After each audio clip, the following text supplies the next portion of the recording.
नमस्कार,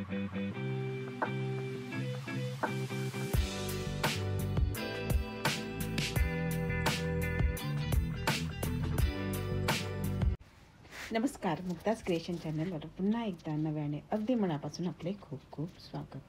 आजचा आपला हा व्हिडिओ अगदी विशेष होणार आहे, कारण यामध्ये मी आपल्याला 2 झिपर हँडबॅग स्टिच करून दाखवणार आहे.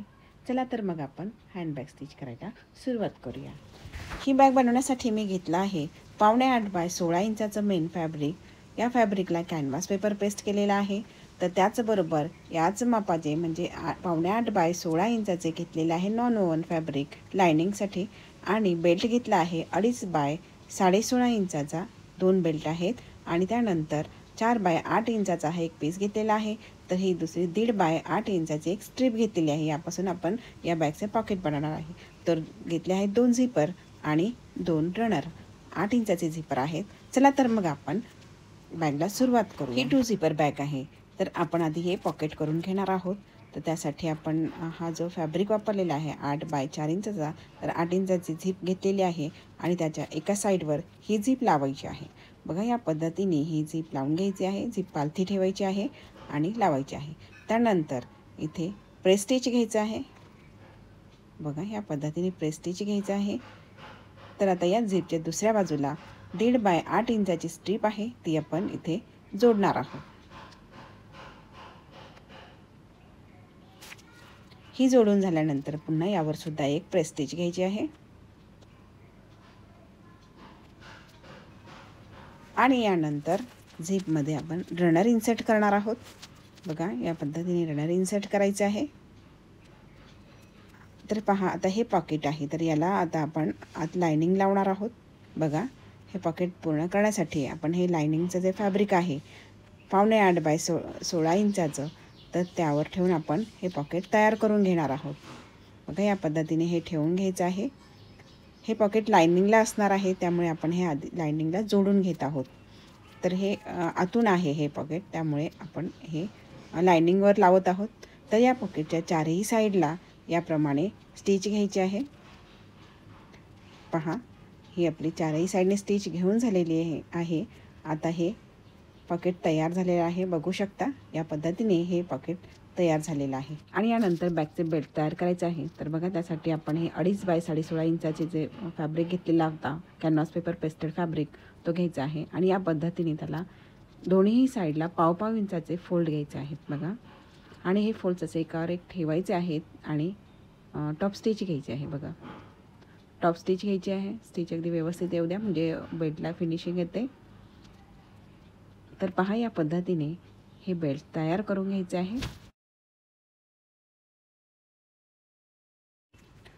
तर पहा, अशा प्रकारे आपला हा बेल्ट तयार झालेला आहे. तर आपण याच्या एका साईडला ही स्टिच घेतलेली आहे, तर दुसऱ्या साईडला सुद्धा आपण याचप्रमाणे टॉप स्टिच घ्यायची आहे. याप्रमाणे टॉप स्टिच दुसऱ्या साईडला पण टॉप स्टिच घेतली तर बेल्ट दिसायला सुंदर दिसतो. आणि टॉप स्टिच अगदी व्यवस्थित घ्या, अगदी सरळ येऊ द्या. तर पहा, खूप सुंदर असा बेल्ट तयार झालेला आहे. तर या प्रकारे हे दोन्ही बेल्ट्स तयार करून घेतले आहे. त्यानंतर हा मेन फॅब्रिक घ्यायचा आहे आणि त्याच्या दोन्ही साईडला बघा 1.5 इंच सोडायचं आहे. या बाजूला 1.5 म्हणजे दोन्ही साईडला 1.5 इंच आणि या दुसऱ्या बाजूला सुद्धा 1.5 इंचावर मार्क करायचं आहे. आणि या आपण जिथे मार्क केलेला आहे तिथे हे बेल्ट्स लावायचे आहेत. बघा, या पद्धतीने 1/2 इंच मार्जिन सोडून ह्या बेल्ट्सची स्टिच आली पाहिजे. बघा, ह्या पद्धतीने हे बेल्ट्स जोडायचे आहे. तर दुसऱ्या साईडला सुद्धा अशाच पद्धतीने आपण बेल्ट्स लावून घेतलेले आहे. तर पहा, ह्या मेन फॅब्रिकला दोन्ही साईडला बेल्ट लावून झालेले आहेत. आता आपण या फॅब्रिकला झिप लावणार आहोत. तर झिप बघा, याप्रमाणे पालथी ठेवायची आहे आणि त्यावर हे पॉकेट असलेला लायनिंग ठेवायचं आहे. तर बघा, या पद्धतीने आपण हे लायनिंग ठेवलं तर हे आत जाईल, म्हणून याला असं न ठेवता या पद्धतीने, म्हणजे हे पॉकेट खालच्या साईडला असलं पाहिजे जोडायच्या वेळेस, झिप लावायच्या वेळेस. आणि खाली मेन फॅब्रिकमध्ये झिप व वरती हे लायनिंग ठेवून या पद्धतीने आपल्याला हे जोडून घ्यायचं आहे. तर पहा, इथे हे जोडून झालेलं आहे. त्यानंतर हे लायनिंग आणि मेन फॅब्रिक एक साईडला करून घ्यायचं आहे आणि झिप दुसऱ्या साईडला करायची आहे व त्यावर एक प्रेस स्टिच घ्यायची आहे. बघा, बेल्ट्स वरच्या साईडला घ्यायचे आहेत आणि त्यानंतर त्यावर प्रेस स्टिच घ्यायची आहे. या पद्धतीने तुम्ही स्क्रीनवर पाहत आहात त्या पद्धतीने बेल्ट्स वर करून घ्यायचे आहे आणि त्यावर एक टॉप स्टिच घ्यायची आहे, प्रेस स्टिच घ्यायची आहे या पद्धतीने. तर प्रेस स्टिच घेऊन झालेले आहे. आता आपण झिपची दुसरी साईड जोडणार आहोत. मेन फॅब्रिकला एक साईड जोडून झालेली आहे, आता दुसरी साईड जोडायची आहे आपल्याला. तेव्हा बेल्ट या पद्धतीने आत या साईडला टाकायचा आहे आणि दुसऱ्या बाजूचा बेल्टसुद्धा आत व्यवस्थितपणे टाकून घ्यायचा आहे आणि त्या झिपवर हा मेन फॅब्रिक या पद्धतीने ठेवायचा आहे आणि जे लायनिंग आहे ते याप्रमाणे मागे फोल्ड करून घ्यायचं आहे आणि ते झिपच्या खाली घ्यायचं आहे बघा. तर लायनिंग, झिप आणि त्यानंतर वरून मेन फॅब्रिक असं आलं पाहिजे ही चेनची दुसरी साईड जोडण्यासाठी. मग त्यावर एक स्टिच घ्यायची आहे बघा, या पद्धतीने एक स्टिच घ्यायची आहे आणि यानंतर स्टिच घेऊन झाल्यानंतर झिप उघडायची आहे बघा. या पद्धतीने झिप उघडायची आहे आणि हे आपण जे तयार केलेलं आहे ते पुन्हा उलटं करून घ्यायचं आहे. तर हे सुलटं करतं म्हणजे आतली बाजू बाहेर काढायची आहे आणि बाहेरची बाजू आत टाकायची आहे. तर या पद्धतीने हे मेन फॅब्रिक वर घ्यायचं आहे आणि आता आपण दुसऱ्या साईडला झिप जोडलेली होती, दुसरी साईड झिपची, तर तिथे प्रेस स्टिच द्यायचा राहिलेला होता. तर तिथे एक प्रेस स्टिच द्यायचा आहे आणि प्रेस स्टिच द्यायच्या वेळी बेल्ट वरच्या साईडला करून घ्यायचे आहे.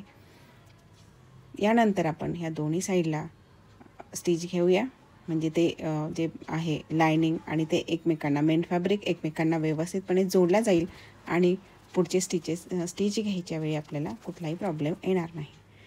तर बघा या पद्धतीने ही दुसरी साईडसुद्धा स्टिच घ्यायची आहे आणि त्यानंतर तुम्ही पाहू शकता बघा हे दोन्ही बाजू व्यवस्थितपणे जोडून झालेले आहे. तर आत पॉकेट दिसत आहे. आता आपण झिप टाकून घेणार आहोत. बघा ही झिप मोकळी होती तर मी आधी रनर टाकून घेतलं, मागच्या साईडने काढलं आणि पुन्हा दुसऱ्यांदा रनर टाकून झिप याप्रमाणे आणि यानंतर पुन्हा ही बॅग जी आहे ती या पद्धतीने उलटी करायची आहे बघा आणि व्यवस्थितपणे झिपच्या इथे व्यवस्थित जोडून घ्यायचं आहे, बाजू एकावर एक ठेवून आणि बेल्ट्स व्यवस्थितपणे आत टाकायचे आहे जेणेकरून पुढची स्टिच घेताना ते त्या स्टिचमध्ये येणार नाही.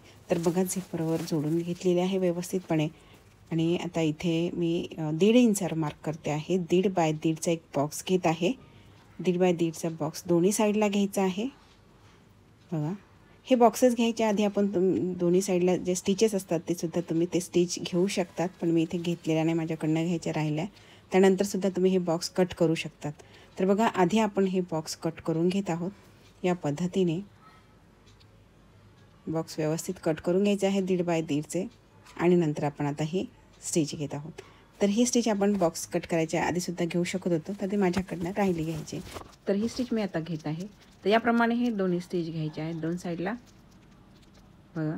स्टिच व्यवस्थित लॉक करून घेत जा म्हणजे त्यावर ताण पडला बॅगवर तर ती उसवत नाही, उघडत नाही ती स्टिच. तर पहा आपण हे जे बॉक्सेस कट केलेले होते ते याप्रमाणे उघडायचे आहेत आणि जी आपण आधीची स्टिच घेतली आहे त्या बॉक्सची ज्या स्टिचच्या मिडलला ती स्टिच आली पाहिजे याप्रमाणे सेट करायची आहे बघा. जी साईडची स्टिच आहे या पर्सची तर ती बरोबर आपण आता जी स्टिच घेणार आहोत त्याच्याबरोबर मिडलला आली पाहिजे. याप्रमाणे हे बॉक्सेस उघडून ही 1/2 इंचाची मार्जिन सोडून स्टिच घ्यायची आहेत. तर पहा या पद्धतीने आपल्या स्टिच घेऊन झालेले आहे आणि हे रफ एजेस फिनिश करण्यासाठी तुम्ही इथं आणखी स्ट्रिप जोडून पायपिंग करू शकता. आणि इथे आपली आता ही बॅग तयार करून झालेली आहे. तर ही झिप उघडून याप्रमाणे ही बॅग सुलटी करून घ्यायची आहे बघा. सुलटी केल्यानंतर कोणे व्यवस्थित काढायचे आहे, जिथे कुठे कोणे असतात ते व्यवस्थित काढून सेट करायचे आहेत बघा याप्रमाणे. तर तुम्ही पाहतच आहात किती सुंदर अशी आणि छोटीशी ही आपली हँडबॅग तयार झालेली आहे. तर आत तुम्ही पाहू शकता आपण एक पॉकेट घेतलेलं आहे लायनिंगला. तर ते पहा इथे तुम्ही याचा यूज तुमचे पैसे ठेवण्यासाठी करू शकतात. इथे तुमचे पैसे सुरक्षित राहतात. काय होतं आपण बॅगमध्ये बरंच सामान असलं, मोबाईल किंवा काही कार्ड्स असले तर ते पैसे काढायच्या वेळी आपलं कार्ड्स किंवा मोबाईल काही आणि काही अँकरचिप असतं तर काढायच्या वेळी आपले ते पैसे पडू शकतात. तर ते पडणार नाही, तुमच्या ह्या पॉकेटमध्ये ते अगदी सुरक्षित राहते. तर अशा प्रकारे सुंदर अशी ही बॅग तयार झालेली आहे. तर तुम्हाला हा व्हिडिओ कसा वाटला कमेंट करून सांगा आणि लाईक करा. तुमच्या या कमेंट आणि लाईकमुळे व्हिडिओ करण्यास प्रोत्साहन मिळते. तर तुमच्यासाठी असे छान छान व्हिडिओ घेऊन येणार आहे, त्यामुळे चॅनल सोडून कुठेही जाऊ नका. व्हिडिओ पूर्ण पाहिल्याबद्दल खूप खूप धन्यवाद. तर भेटूया पुढच्या अशा छानशा व्हिडिओमध्ये. धन्यवाद.